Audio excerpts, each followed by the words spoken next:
तक सत्य का साहस। नागपुरात आज काँग्रेसचे प्रदेशाध्यक्ष नाना पटोले यांनी भाजप सरकारवर शब्दांच्या फैरी झाडल्या आहेत। संविधानापासून ते आरक्षणापर्यंत आणि अशोक खरात प्रकरणापासून ते राहुल गांधींच्या नागरिकत्वापर्यंत पटोलेंनी प्रत्येक मुद्द्यांवर सत्ताधाऱ्यांना घेरले आहे। भाजप देशाला मनुवादाकडे नेण्याचा प्रयत्न करत आहे, पण काँग्रेस हे कधीही होऊ देणार नाही असा स्पष्ट इशारा पटोले यांनी दिला आहे। नागपुरात प्रसारमाध्यमांशी बोलताना नाना पटोले म्हणाले की जो कोणी घटनात्मक व्यवस्थेच्या विरोधात जाईल त्याला काँग्रेस ठामपणे विरोध करेल। 2011 नंतर भाजपने जाणीवपूर्वक जनगणना टाळली आहे। आता घरांचा सर्वे करू, नंतर जनगणना करू म्हणणे हा केवळ खोटारडेपणा आहे।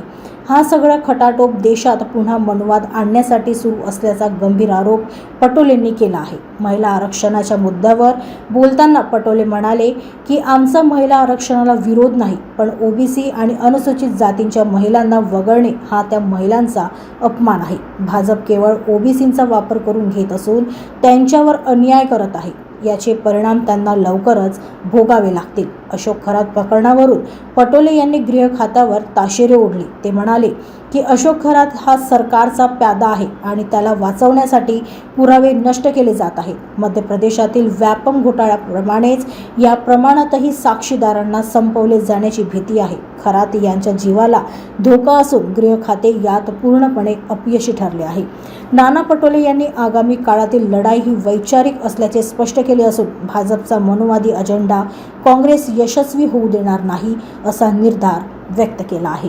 देखो, नारी शक्ति को वंदन, ये बड़े बड़े नाम रखने का इनका स्लोगन भी बहुत बड़ा ये रहता है कि लोगों को गुमराह कैसे किया जाए। फिर मणिपुर में महिलाओं पे अत्याचार हो रहा है, अभी भी वहाँ पे जो आग लगी हुई है वो अभी भी बुझी नहीं है। देश के प्रधानमंत्री, देश के गृह मंत्री उसके ऊपर बोलने को तैयार नहीं है। तो क्या ये नारी शक्ति की वंदन करने वाले लोग हैं? ये जो बिल लाया गया था, एक संविधान संशोधन जो लाया था, ये संविधान संशोधन के पीछे इनका एक जो महत्वाकांक्षा थी कि हमेशा हम सत्ता में बने रहे और देश की संवैधानिक व्यवस्था को तोड़ते रहे।